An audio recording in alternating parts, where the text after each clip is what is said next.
bagi jamaah yang merasa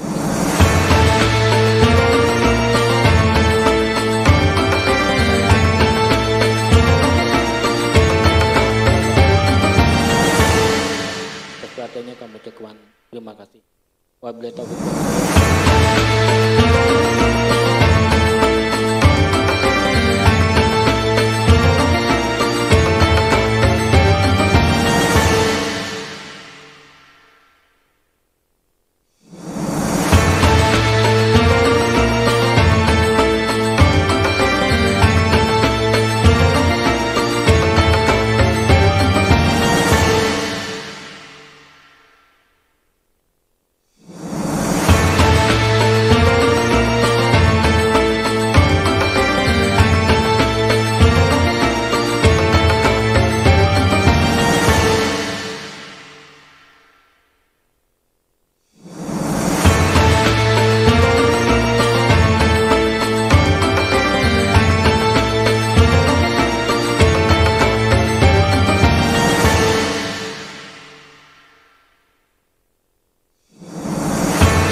Assalamualaikum warahmatullahi wabarakatuh.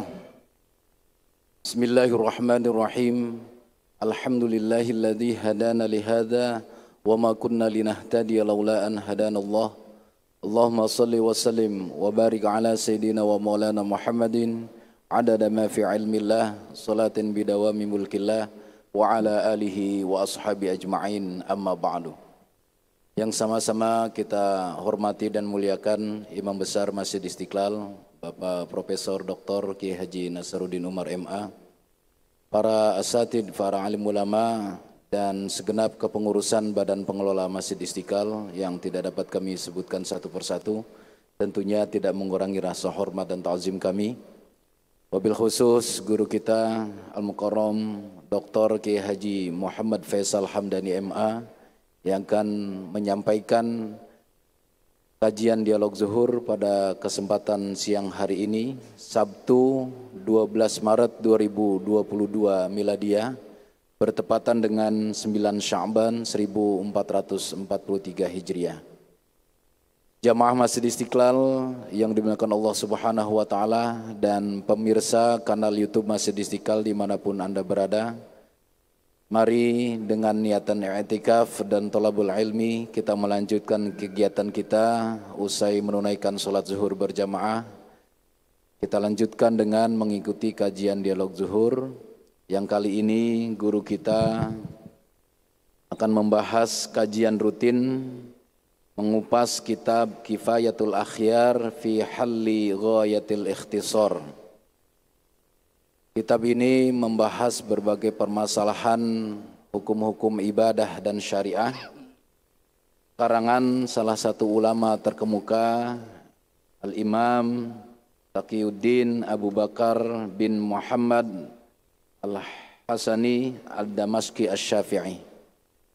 Kali ini guru kita akan melanjutkan bahasan terkait rukun sholat, yaitu mungkin rukun sholat yang kelima. Marilah kita buka pertemuan ini dengan membaca Ummul Quran ala hadhihi niyyah wa likunyatin salihah wa ila hadratin Nabil Mustafa Sayyidina Maulana Muhammadin sallallahu alaihi wasallam. Al-Fatihah. A'udzu billahi minasyaitonir rajim. Bismillahirrahmanirrahim. Alhamdulillahirabbil alamin arrahmanir rahim maliki yaumiddin. Iyyaka na'budu wa iyyaka nasta'in. Ihdinas siratal mustaqim. Siratal ladzina an'amta 'alaihim ghairil maghdubi 'alaihim waladdallin. Amin. Hadirin dan pemirsa kanal YouTube Masjid Istiqlal, waktu pembahasan kita kurang lebih 30 menit dan sisa waktu berikutnya kita gunakan untuk dialog ataupun tanya jawab. Kami berikan waktu kepada jamaah dalam sesi dialog atau tanya jawab nanti untuk menyampaikan pertanyaan permasalahan-permasalahan yang kita kaji di dalam kitab Kifayatul Akhyar, khususnya dengan rukun sholat atau permasalahan sholat ini. Kami sediakan mic di depan untuk kaum bapak dan juga di hadapan kaum ibu. Mari kita lanjutkan kegiatan ini, langsung saja akan disampaikan oleh guru kita Am-Karam Dr. Ki Haji Muhammad Faisal Hamdani MA. Waktu dan kesempatan kami persilakan kepada beliau.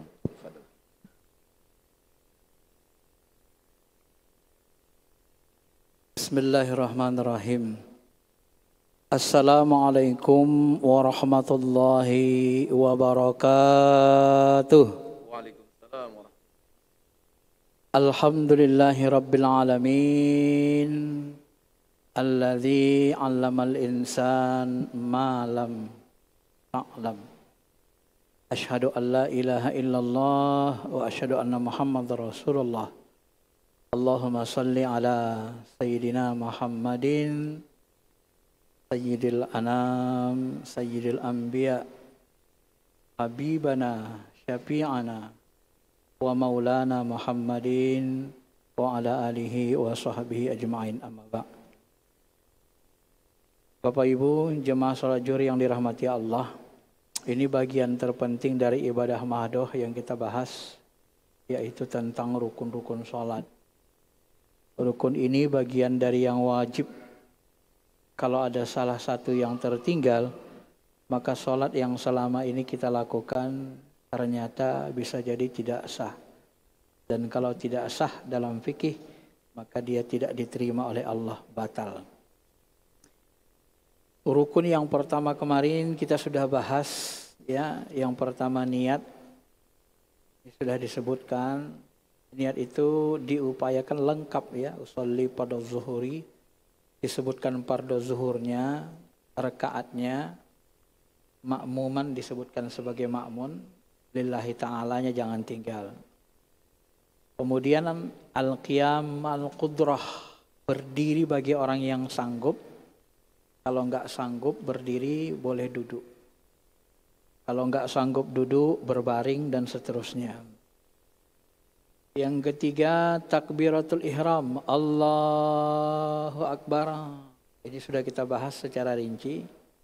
Tidak boleh menggunakan lapas-lapas yang lain, menggunakan lapas Allahu Akbar. Kemudian yang keempat, kemarin kita sudah bahas qiraatil Fatihah, membaca surah Fatihah. Jadi baca surah Fatihah ini rukun. Kita juga sudah membahas yang lalu, kalau tidak bisa membaca Fatihah, minimal membaca tasbih-tasbih, ya, dengan segala rinciannya, termasuk kalau kita hanya bisa membaca mu'alaf yang hanya bisa membaca 2 surah misalnya, Bismillahirrahmanirrahim, Alhamdulillahi Rabbil Alamin, cuma 2 ini saja yang dia hafal, dilanjutkan dengan Subhanallah, Alhamdulillah. Ini juga sudah kita jelaskan secara rinci, ya, sebagai penggantinya bagi orang yang pertama masuk Islam. Kemudian lanjutannya hari ini kita membahas rukun yang berikutnya, yang kelima, warruku wat tuma'ninah, ruku dan tuma'ninah.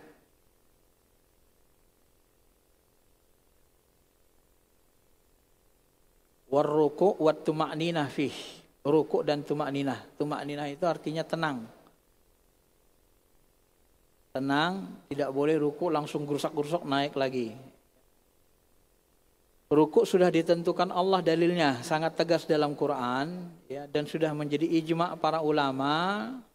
Karena Nabi SAW mengingatkan kita bahwa musalli, orang yang sholat, tidak sempurna sholatnya kecuali dengan ruku. Summarka hatta tatma'inna raki'an. Kemudian Nabi berruku, kemudian tatma'inna raki'an. Kemudian Nabi tuma'ninah, tenang dalam rukuknya. Beliau mengatakan sekurang-kurangnya rukuk bagi orang yang kuasa, yang sederhana, bentuk badannya membungkuk sehingga kedua telapak tangannya menyentuh kedua lututnya. Ya, wa qala ruku ayun haniya al-qadirul mu'tadil. Jadi harus diupayakan lurus, ya. bungkuk, kemudian tapak tangan kita menyentuh lutut, dan sebaik-baiknya, kata beliau, tapak tangan itu paling bagus ketika ruku, kita renggang-renggangkan jarinya gini. Direnggangkan gitu ya. Jadi sunnah renggang, bukan rapat. Kan ada orang rapat kan. Ini yang lebih sunnah itu direnggangkan.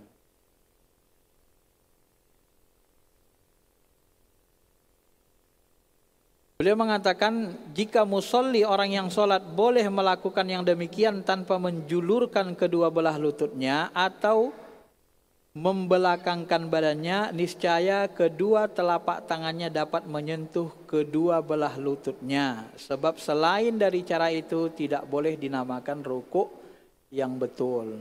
Kalau tidak nyentuh, tidak pas rukuknya.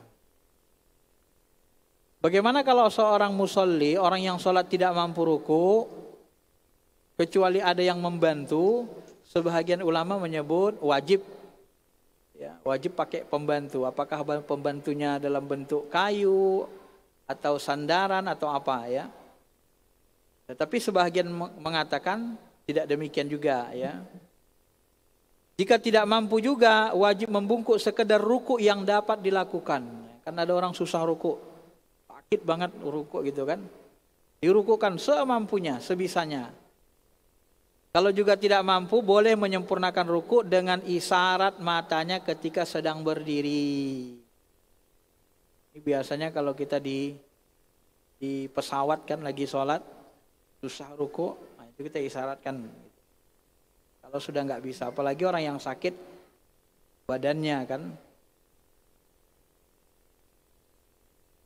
Adapun orang yang sholat duduk, maka sekurang-kurangnya rukuknya hendaklah membungkuk sekedar menundukkan wajah sejajar dengan bagian antara ujung dua lututnya dari bumi.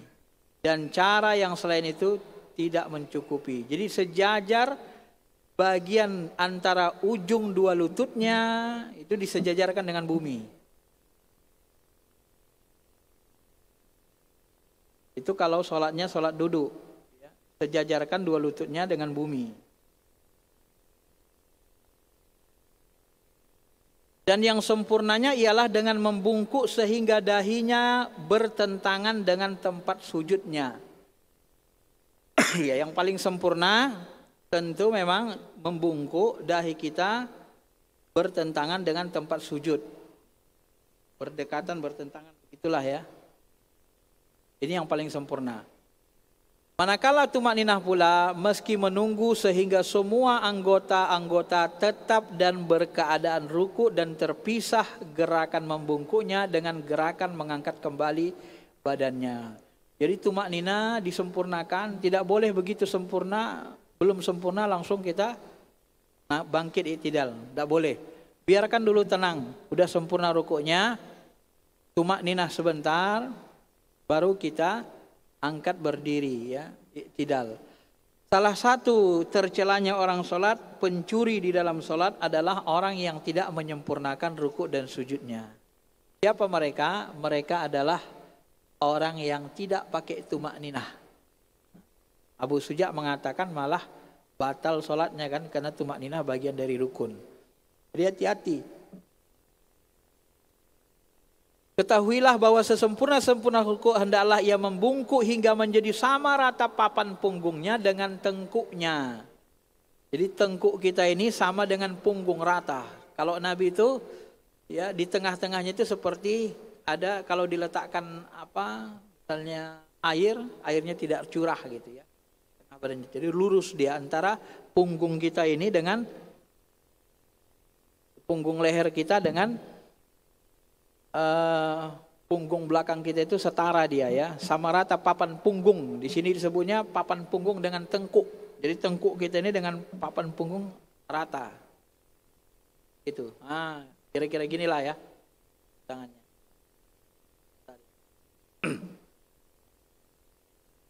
Itu rukuk yang sempurna. Barulah kita boleh melaksanakan rukun yang keenam, wal i'tidalu wat tuma'ninah. Baru kita i'tidal, bangkit dari ruku, kemudian melaksanakan tuma'ninah. Nah, i'tidal ini dan tuma'ninah di i'tidal itu tidak boleh lama-lama. Sebagian ulama mazhab mengatakan kalau lama-lama batal sholatnya. Walaupun sebahagian lagi mengatakan tidak pala batal. Tetapi itu termasuk bahagian dari yang tidak boleh berlama-lama di situ. Adapun tuma'ninah yang dituntut pada saat i'tidal ini, dalilnya berdasarkan hadis sahih yang diriwayatkan Imam Ahmad bin Hambal dan Ibnu Hibban di dalam kitab sahihnya, serta dikiaskan dengan duduk antara dua sujud. Dan i'tidal yang wajib harus kembali sesudah ruku itu kepada keadaan yang sebelum ruku tadi. Baik sholatnya dalam keadaan berdiri maupun dalam keadaan duduk. Ya. Tsumma i'tadala al-wajib ayyauda ba'da ruku'i ilal hay'ah. Jadi i'tidal yang wajib itu adalah i'tidal sesudah kita melaksanakan ruku. Jika orang yang sholat ruku mengangkat kepalanya lalu sujud, kemudian dia ragu. Ragu apa? Ragu apa sempurna nggak i'tidalku tadi ya? Dia mau sujud. Ya. Lalu sujud dia, i'tidalku tadi belum sempurna. Dia mau sujud. Dia ragu i'tidalnya belum sempurna. Maka apa yang dia lakukan? Maka kata beliau, hukumnya ya jangan langsung sujud lagi, kembali i'tidal, sempurnakan i'tidalnya dulu. Karena dia bagian ruku kan, bagian rukun. Sempurnakan dulu i'tidalnya. Nah, kalau sudah yakin sempurna i'tidalnya baru kita sujud lagi, ya. Karena ada orang berdiri, habis berdiri kemudian dia mau sujud padahal i'tidalnya belum sempurna. Ragu dia. Udah i'tidal belum tadi ya? Udah sempurna belum? Itu kata beliau, naik lagi, jangan sujud dulu. Ya, sempurnakan dulu i'tidalnya, baru kita melaksanakan sujud. Ya. Dan mestilah ia tidak berniat mengangkat kepalanya itu selain untuk i'tidal semata. Seandainya dia melihat seekor ular ketika dalam ruku, lalu dia angkat kepalanya, ya karena takut ular tersebut, ini karena takut. Ini tidak dianggap dengan i'tidal. Ya namanya karena takut ular kan. Maka tidak disebut dengan i'tidal. Orang yang sholat tidak boleh memanjangkan i'tidalnya. Ini yang saya sebut tadi ya. Tidak boleh memanjangkan i'tidalnya. Wa yajibu alla yutawwilul al-i'tidal. Ya. Wajib bagi seseorang tidak boleh memanjangkan i'tidalnya. Fa in tawwalahu amadan fa fi butlan salatu salasa aujah. Nah ini siapa yang memanjangkan i'tidalnya dengan secara sengaja, maka sebahagian mengatakan batal sholatnya. Tetapi ada 3 wajah. Ya, ada 3 wajah di sini disebut. Kaul yang pertama menganggap batal, ini pendapat Imam Haramain, ya, batal. Sedangkan kaul yang kedua mengatakan tidak batal sama sekali. Dan kaul yang ketiga menetapkan dia jika memanjangkan i'tidalnya dengan membaca zikir-zikir yang lain yang tidak dimaksudkan sebagian kunut, tidak batal sholatnya. Dan kaul ini yang dipilih oleh Imam Nawawi. Seraya mengatakan itulah kaul yang rojih. Kalau tidak batal berarti makruh. Kan begitu kan, jatuh makruh. Maka dimakruhkan memanjangkan i'tidal. Masyiral muslimin, bapak-bapak yang dirahmati Allah Subhanahu wa taala. Kaul yang kedua yang mengatakan tidak batal sholat sama sekali, manakala kaul yang ketiga menetapkan jika ia memanjangkan i'tidalnya dengan membaca zikir yang lain tidak dimaksudkan sebagai kunut, tidak batal sholatnya. Ini yang disebut tadi ya. Tetapi dalam Syarah Muhadzab, Imam Nawawi berkata itulah kaul yang paling kuat. Malah Imam Nawawi mengatakan enggak pala batal ya, dipanjangkan. Berarti dia larinya ke makruh. Kemudian yang ketujuh, yang berikutnya, ya setelah i'tidal baru masuk ke sujud wat tumakninah. Sujud dan tumakninah. Sujud ini didasarkan kepada Al-Quran, irka'u wasjudu, surah Al-Hajj 22 ayat 77. Ya. Rukuk dan sujudlah kalian. Maka rukuk dan sujud bahagian dari rukun salat. Adapun tumakninah dalam sujud, dalilnya sesuai dengan peringatan Nabi SAW. Summasjud hatta tatma'inna sajidan. Ya, ini hadisnya. Kemudian beliau sujud sampai beliau melaksanakan ya mutmainnah, tumakninah dalam sujudnya. Sekurang-kurangnya sujud, musolli orang yang sholat wajib meletakkan dahinya di atas bumi. Apa yang boleh dikira letak dan mestilah ia menekankan dahi itu di bumi. Jadi dahinya ditekan di bumi, jangan dicecah-cecah saja ya, ditekan.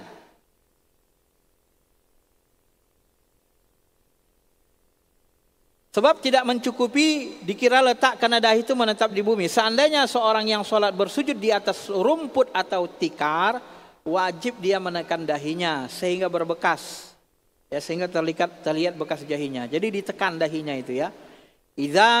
Iza sajatta pamakin jabhataka minal ardi wala tangkur nakro. Kata Nabi SAW dalam sebuah hadis, apabila kamu sujud hendaklah kamu menekan dahimu ke bumi, jangan kamu mencecah-cecah semata. Jangan hanya antara nyentuh sama tidak. Tidak sempurna sujudnya seperti itu. Ya. Kalau dia sujud di atas pelipisnya saja, tidak di dahinya, di pelipis matanya atau di hidungnya saja, tak mencukupi. Nah, pendapat mazhab Syafi'i tak mencukupi, artinya tak sah dia. Atau di atas sorbannya, dia sujud di atas sorbannya saja, tak menyentuh hidungnya, tak mencukupi juga. Atau di atas kain yang melilit kedua belah bahunya, di salnya atau di selendangnya, itu tidak mencukupi juga. Ya.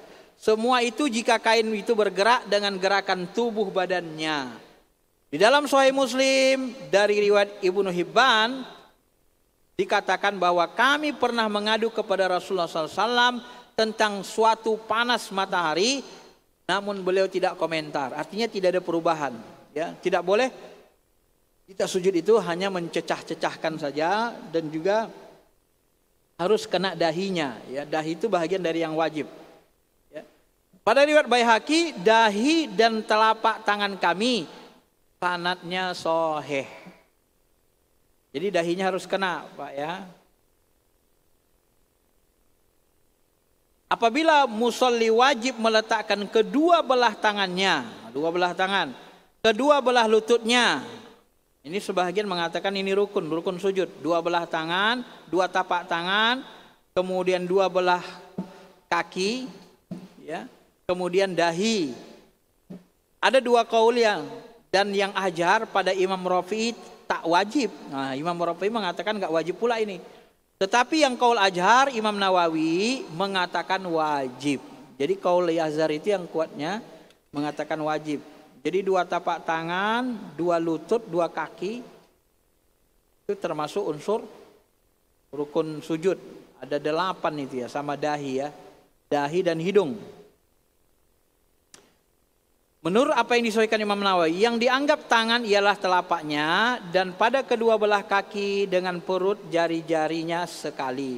Dan mencukupi meletakkan sebahagian dari anggota-anggota ini dan tidak mencukupi dengan bagian belakang tangan serta belakang jari. Jangan diletakkan belakang jarinya gini, jangan dibalik ya. Ini. Kemudian beliau menjelaskan lagi dan diisyaratkan pada sujud supaya bagian anggota badan, bagian punggung lebih tinggi dari bagian anggota badan kepala. Ya orang sujud ya punggungnya kan lebih tinggi. Begitu ya. Itu yang diriwayatkan dari Nabi SAW. Karena dalam sebuah hadis Al-Barra bin Ajib meninggikan punggungnya lalu dia mengatakan beginilah yang dilakukan Rasulullah SAW. Hadis riwayat Abu Daud, An-Nasai dan disahihkan Ibnu Hibban. Adapun qaul yang lain mencukupi dengan sama rata, tetapi Imam Rafi'i mengatakan agak sama rata pun nggak apa-apa dalam syarah mushaf. Tapi yang lebih sahih berdasarkan hadis ya namanya sujud kita harus lebih utama kepala ya. Berbeda dia, ditinggikan punggungnya. Dan kalau bagian anggota atas lebih tinggi dari anggota bawah, tidak dibolehkan. Demikianlah ditentukan oleh Imam Rafi'i. Ya, tak boleh pula kepala kita lebih tinggi dari punggungnya, namanya sujud ya kan? Gimana caranya itu?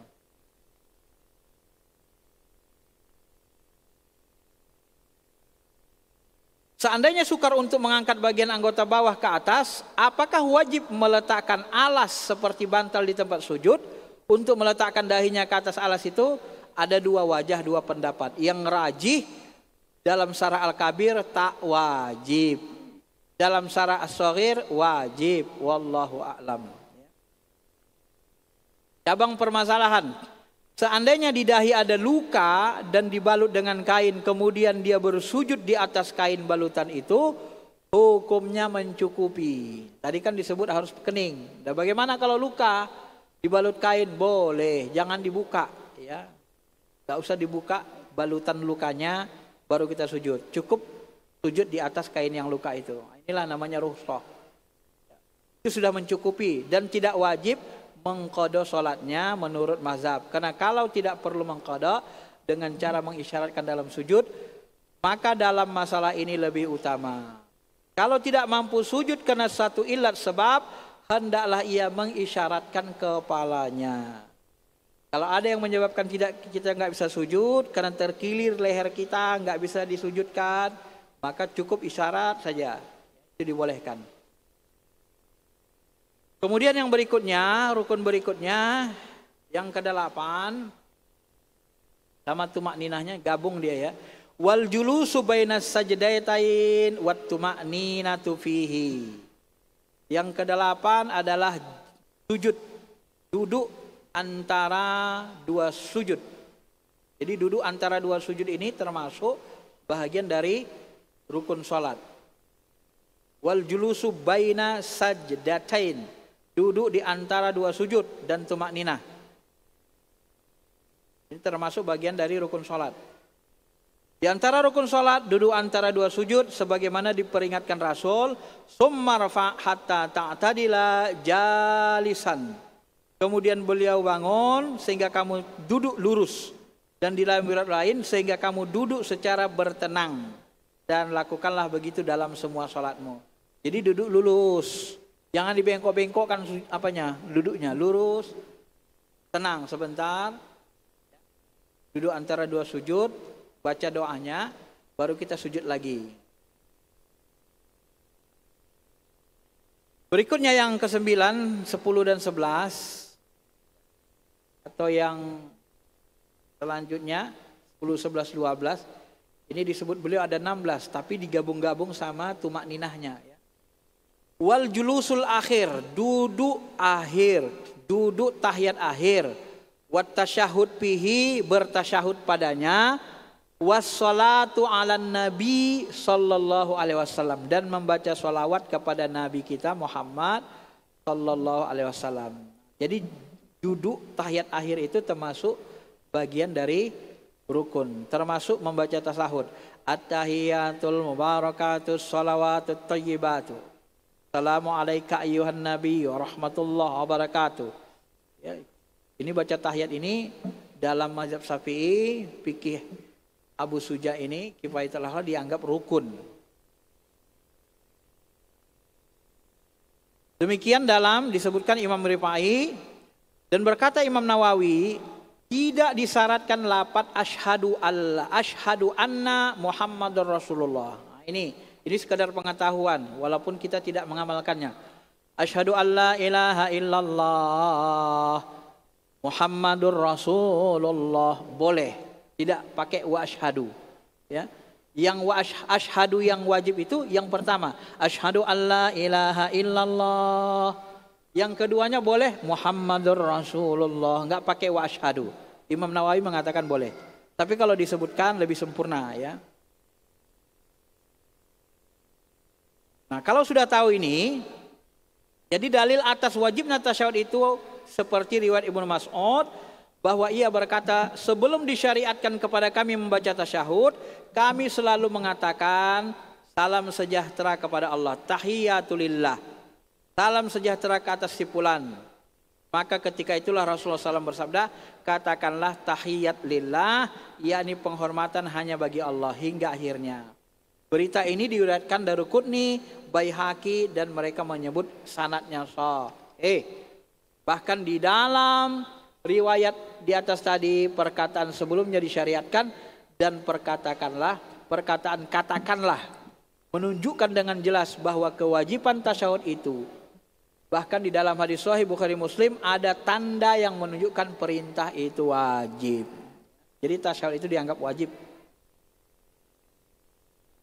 Nah, kalau tasyahud wajib, maka duduk tasyahud itu menjadi wajib pula. Terangkat dia, terikut. Karena kita membaca tasyahud waktu duduk. Mungkin kita baca tasyahud lagi berdiri, lagi sujud kan? Maka duduk tasyahud itu menjadi wajib. Karena yang mewajibkan tasyahud mewajibkan sama dengan duduk itu juga gitu ya. Dalilnya adalah diriwayatkan oleh Ka'ab bin Ujrah, Nabi SAW berkata, kharaja alaina Nabi SAW faqulna qad arabna kaifa nusallim alaik.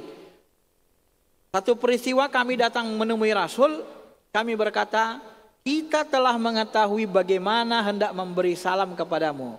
Tetapi bagaimana pula boleh bersalawat kepadamu? Bagaimana cara kami salawat ya Rasul? Maka kata Rasul, katakanlah Allahumma sholli ala Muhammad wa ala ali Muhammad. Ini cara salawat kepada Rasul. Ila akhir.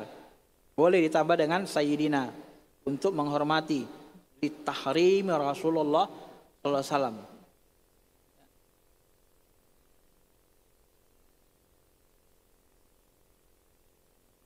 Banyak dalilnya, riwayat Ad-Darqutni, Ibnu Hibban, Al-Hakim yang memenuhi syarat Bukhari Muslim. Salawat di dalam sholat itu wajib, tapi di luar sholat tidak wajib. Pula kan? Beliau berkata, Abu Suja, menurut pendapat beliau, dalam dakwah nadanya ijma harus dilihat dulu, karena di dalam masalah ini ada beberapa qaul. Ya, di antara qaul itu yang mewajibkan salawat sekali seumur hidup. Ada yang mewajibkan bersolawat wajib sekali minimal seumur hidup. Ada yang mewajibkan tiap-tiap ada pertemuan, keramaian. Ada undangan, ada maulid, ada mi'raj, itu harus ada solawat. Supaya berkah. Ada juga ulama yang mewajibkan sholat itu setiap kali disebut nama Muhammad, Nabi kita Muhammad SAW. Asal disebut nama Nabi SAW. Karena orang yang paling pelit itu kan orang yang disebut nama Nabi tapi dia enggak bersolawat, kata Nabi SAW. Maka setiap kali disebut nama Nabi ada yang mewajibkan solawat. Ini pendapat Al-Halimi dari kumpulan sahabat kami, kata beliau. Dan ada juga yang mewajibkan pada setiap kali membuka bacaan doa dan pada akhirnya. Kenapa? Karena kalau kita tidak bersolawat, doa kita itu tidak sampai ke Allah. Dia masih berada di antara langit dan bumi. Tak ada yang mengantarnya, tak terbuka kuncinya, kira-kira gitu ya. Memang ada disebutkan dalam sebuah hadis seperti itu. Jadi yang mengantarkan doa kita itu sampai kepada Allah adalah solawat. Maka setiap kali kita berdoa dibuka dengan solawat, kemudian ditutup dengan solawat. Ini menurut para ulama-ulama yang disebutkan oleh Imam Abu Suja, Qadi, Hakim. Kemudian yang terakhir, sedikit lagi, bagaimana kalau orang membaca tasawuf itu, sholawat itu tidak bisa bahasa Arab? Kalau tak bisa bahasa Arab sama sekali, boleh membaca dalam bahasa terjemahnya Indonesia. Tapi kalau bisa bahasa Arab, tidak boleh. Batal sholatnya membaca dengan bahasa Indonesia. Rukun terakhir, wa taslimatul ula wa niyatul khuruj minas sholat. Beliau mengatakan mengucapkan salam yang pertama. Jadi salam yang wajib itu yang rukun salam pertama. Assalamualaikum warahmatullahi, yang wajib. Assalamualaikum warahmatullah. Yang ke kiri itu tidak wajib. Sebagian ulama malah ada mengatakan dalam fikih Malik itu dimunculkan masa tabi'in malah. Khilafah. Ya. Jadi salam yang kedua itu tidak wajib. Salam yang pertama yang wajib. Dan niat keluar dari sholat. Nah, ini menurut pendapat Abu Suja. Jadi kalau keluar dari sholat itu niatnya mensudahi sholat diniatkan juga. Walaupun nanti sebenarnya sebagian besar ulama Syafi'iyah mengatakan nggak wajib niat. Sini ada permasalahan. Wajibkah niat bila mau keluar dari sholat? Ada dua wajah. Wajah yang satu mewajibkan. Inilah yang dipilih oleh Abu Suja. Karena salam itu adalah zikir saja yang berlaku pada satu penghujung sholat, kata beliau. Maka wajib diniatkan juga untuk menyelesaikan sholat. Ya. Sama seperti takbiratul ihram. Allahu Akbar, takbiratul ihram itu kan memulai sholat. Niatnya wajib juga, kata beliau. Ini dikiaskannya. Manakah qaul yang asoh, yang soh, ya, qaul yang asoh, yang paling asoh, paling sahih dari kedua wajah tadi, yang mewajibkan atau tidak? Niat itu di sini tidak wajib dengan mengkiaskannya kepada seluruh ibadah-ibadah lain. Ini pendapat mayoritas tidak mewajibkan, tapi Abu Suja lebih memilih mewajibkan niat kita keluar dari sholat. Nah, adapun ucapan salam yang wajib itu adalah assalamualaikum. Gak boleh disebut assalamualaikum, ya, harus assalamualaikum, pakai alif lam. Gak boleh assalamualaikum, salam alaikum, gak boleh. Tapi kalau disucapkan salamun alaikum, kalau salam alaikum gak boleh. Tapi kalau salamun alaikum ini juga masih dibolehkan kalau menurut sebagian ulama Syafi'iyah termasuk Imam Nawawi, ya. Tetapi sebagian ulama tidak membolehkan. Coba kita baca lagi sedikit lagi terakhirnya ini. Seandainya musolli itu membaca selain lapas assalamualaikum dengan disengajakan, batallah sholatnya. Inilah dia. Kecuali salamun alaikum tak batal. Kalau salamun alaikum tidak batal. Yang batal itu salam alaikum. Yang paling bagus itu sesuai sunnahnya assalamu alaikum. Karena lapas itu menunjukkan doa dan bukan bicara biasa. Tetapi apakah boleh dengan salamun alaikum dengan menyebutkan tanwin, yakni salamun, ada dua wajah. Wajah yang asoh pada Imam Rafi boleh membaca tasyahud karena tanwin itu menggantikan tempat alif lam, ya, ma'rifat. Sedang Imam Nawawi tak membolehkan pula, tak mencukupi katanya, tetap assalamualaikum. Itu perbedaan ulama. Itulah rukun-rukun sholat sampai kepada salam. Saya kira itu saja, habis bab rukun sholat. Selanjutnya nanti tinggal membahas tentang sunnah-sunnah melaksanakan ibadah sholat. Silakan kalau ada yang mau tanya. Demikian hadirin jamaah Masjid Istiqlal dan pemirsa kanal YouTube Masjid Istiqlal dimanapun Anda berada. Penghantar dari guru kita, Mukarram Dr. Kiai Haji Muhammad Faisal Hamdani MA, membahas tentang rukun-rukun sholat yang sebelumnya juga telah dibahas oleh beliau beberapa rukun, diantaranya sholat, niat, kemudian berdiri bagi yang sanggup, takbiratul ihram, kemudian membaca surah Al-Fatihah. Dan kali ini beliau menambahkan atau melanjutkan pembahasan rukun-rukun sholat, yaitu ruku dan tumakninah di dalamnya. Kemudian i'tidal dan tumakninah di dalamnya, yaitu setelah bangun dari ruku. Dilanjutkan dengan sujud dan tumakninah di dalamnya. Kemudian duduk di antara dua sujud dan tumakninah di dalam duduk di antara dua sujud tersebut. Selanjutnya adalah duduk tahiyat akhir, kemudian membaca tasyahud di dalam tahiyat akhir tersebut dan membaca sholawat di dalamnya juga. Dan yang terakhir adalah mengucapkan salam yang pertama dan niat keluar dari sholat saat membaca salam tersebut. Demikian beberapa rukun yang dibahas pada kesempatan kali ini. Mudah-mudahan penjelasan yang detail dari guru kita tentang dalilnya juga, kemudian cara mempraktekkan tentang tumak ninah saat ruku, kemudian saat i'tidal itu juga berbeda. Dalam i'tidal saat bangun dari ruku disarankan tidak melama-lamakan. Kalau lama malah menjadi batal, kata beliau. Demikian hadirin dan jamaah, kami persilahkan bila ada dari jamaah yang ingin bertanya terkait bahasan kita kali ini, kami persilahkan. Dari ibu ada? Dari bapak? Ya, dengan cuaca yang cukup dingin ini, di tengah hujan yang deras, mudah-mudahan masih kita semangat untuk membahas permasalahan-permasalahan ibadah khususnya tentang sholat ini yang mudah-mudahan memberi pemahaman kepada kita. Karena ada beberapa pendapat-pendapat ulama bagaimana salam yang wajib itu, kemudian tadi tentang tasyahud ya, tentang asyhadu yang kedua, itu juga ada yang berpendapat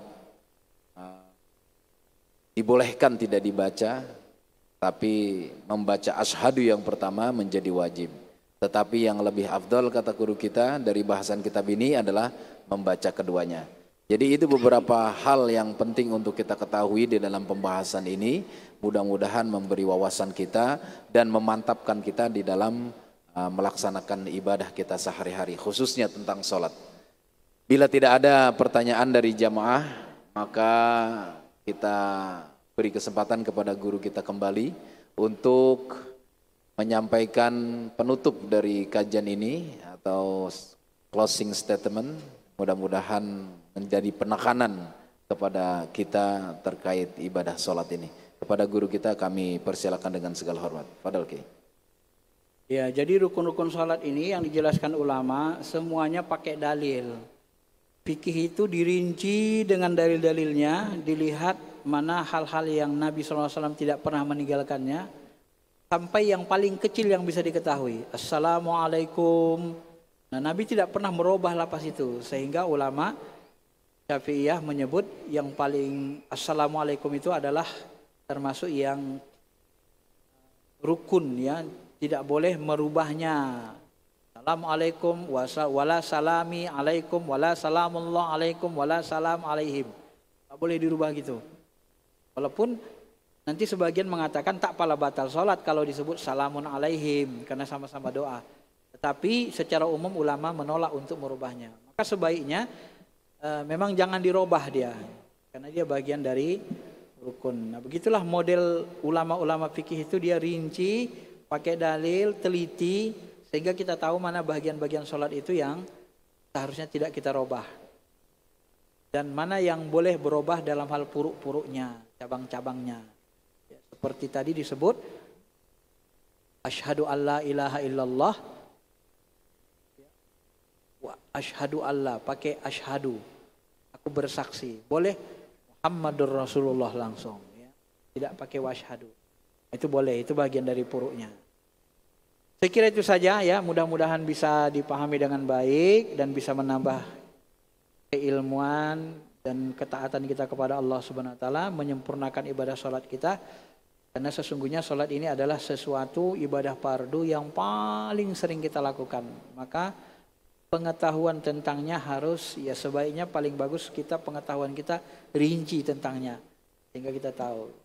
Termasuk tadi disebut tangan itu kalau ruku direnggangkan dan dilekukkan menghadap kiblat gini, jari jemarinya sebisa mungkin. Saya kira itu saja. Terima kasih. Assalamualaikum warahmatullahi wabarakatuh. Waalaikumsalam warahmatullahi wabarakatuh. Demikian kajian kita membahas kitab Kifayatul Akhyar fi Halli Ghayatil Ikhtisar yang disampaikan oleh guru kita Mukarram Dr. Ki Haji Faisal Hamdani MA. Mudah-mudahan jadi khazanah bagi kita untuk memantapkan dalam praktek ibadah kita, khususnya tentang sholat. Dan kita perlu memperluas lagi pemahaman-pemahaman tata cara kita bersolat melalui kajian kitab Kifayatul Akhyar ini. Akan kita lanjutkan pada pertemuan berikutnya bersama guru kita juga tentang sunnah-sunnah di dalam solat. Baik, mari kita tutup majelis ini bersama-sama dengan membaca kafaratul majelis.